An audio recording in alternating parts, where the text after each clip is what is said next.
Hello everybody. I want to talk about something that a lot of people say when they're talking about particular types of games that I find really irritating, because they say these things and really it doesn't make any sense, even though I know what they're trying to say and I know what they mean, but the term that they use makes no sense when you actually take into account what it actually means. I'm talking about when people say that a game gives you full control over your character. Now, I want to start off by mentioning that this is part of what I call the real life relation, and I could have very easily just mixed this in with the rant on real life relations that people have between the game world and the real world.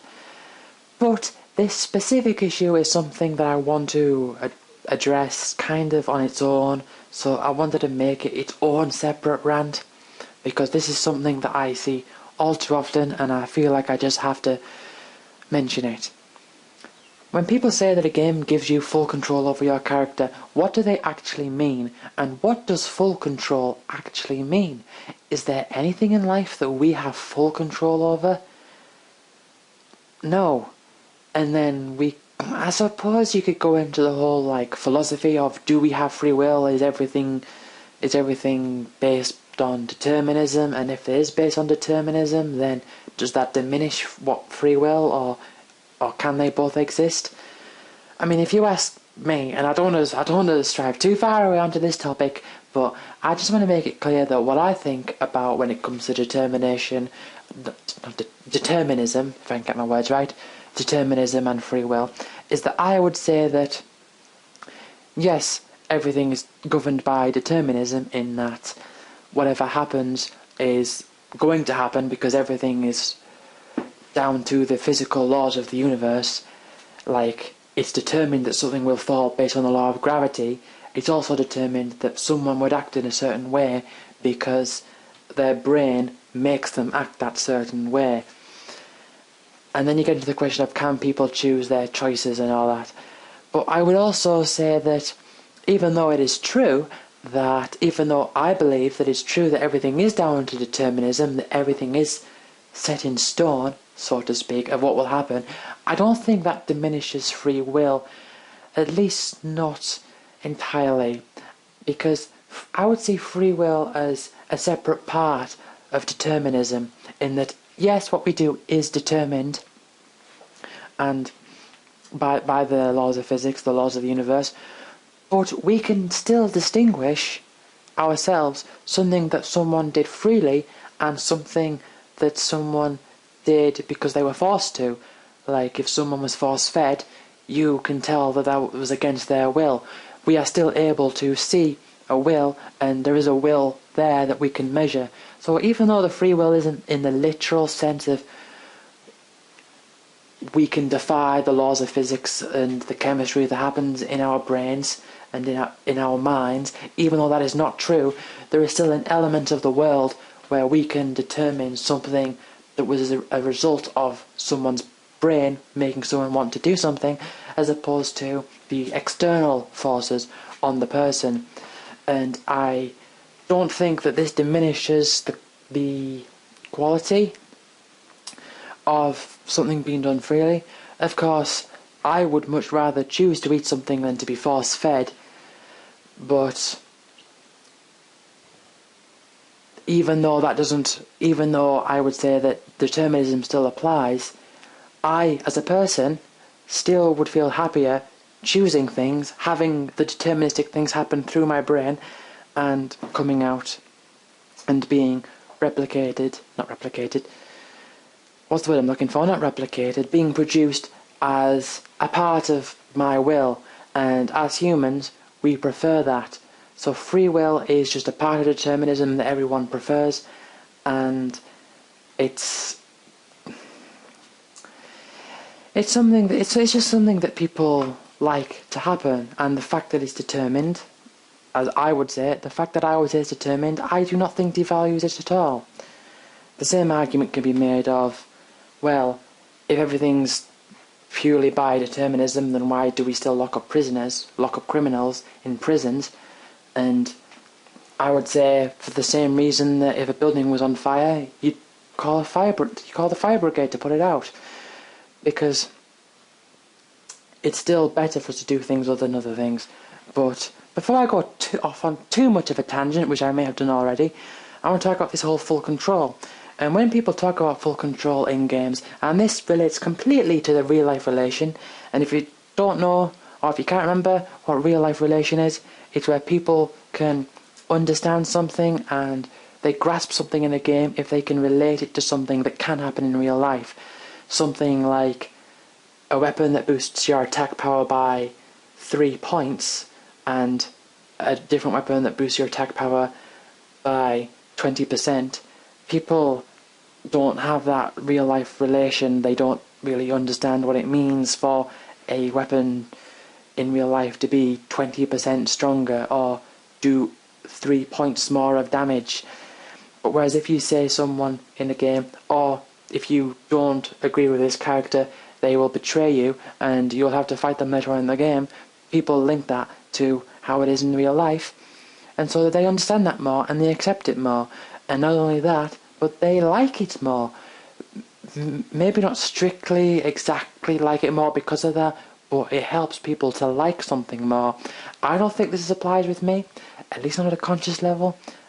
Possibly on a subconscious level in minor ways, but I hope it doesn't. Anyway, when people say full control, they are doing this real life relation thing. Because when we think of what does it mean for a person to have full control, well, it means if I want to move to the left, I can move to the left. If I want to move to the right, I can move to the right. I can jump up and down if I want to. And people using the real life relation thing take the actions that we do in real life, such as moving.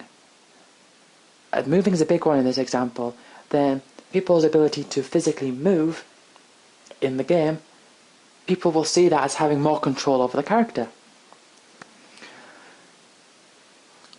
Of course, people would not want to have absolute control over the character because, for example, let's just say Super Mario Brothers, if you had absolute control over Mario and you could do anything, you could teleport to the end of every level straight away.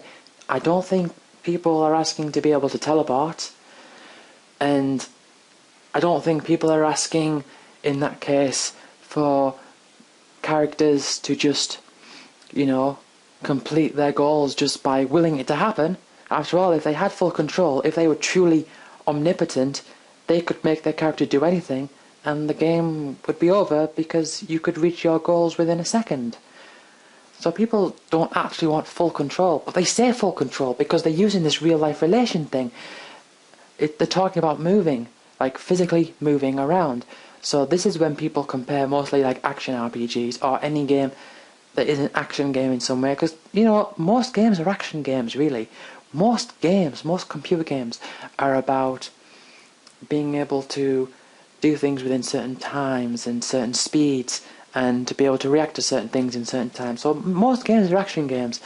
But if you just take like an RPG, you especially like a traditional one with random battles and all that, when you're fighting an enemy, you don't physically move your character around a field. And people see that as having less control. But that is simply not true. Because in those games, of course this isn't inherent to those games, but if those games are done right, they will still provide you with many options. Like, you might still have a character that can perform, from a list of 50 different spells in the game. Now, Sonic the Hedgehog, yeah, he can move around, and Super Mario, in Super Mario 64, or Super Mario Galaxy, or whatever, you can move around in all 3 dimensions and jump, but Sonic can't do a Hadouken, and Cloud from Final Fantasy VII can't do a spin dash. So this whole idea of full control is meaningless. But people use it because of this real life relation. They see the movement of the characters and think that's more control. It's not more control. It's just control in a different sort of way. It's doing challenges in a different sort of way. And people some people just do not see this. They think that if you can't physically move a character around, then that's not controlling them. But if you have like a list of, if it's a menu game and you have like several different options and several different ways to develop the character, that can be a lot of control. But just because you're not physically moving around in an arena, people think that that makes the gameplay less of a game. I think that is, well, not just wrong, but I find that really annoying because it really discredits games for implementing certain ideas. So when people say they want a game, they like to have full control over the character, they don't mean full control. They mean they want the control over the character to relate to the same way that they control their own body. That is what they mean. Because full control doesn't exist. It's just different types of control to have different types of gameplay mechanics, to work in different types of ways. And of course, control doesn't always have to be a good thing. Having less control can make a game better. Remember, games aren't just defined by what you can do in the games, but also what you can't do. So, full control is meaningless. Control is just different in different types of games, and people should stop relating it specifically to how it is in real life, but just relate it to how enjoyable something makes the game. And that's everything here. So thank you for listening. Please leave a comment if you've got anything to say, and I will see you all next time.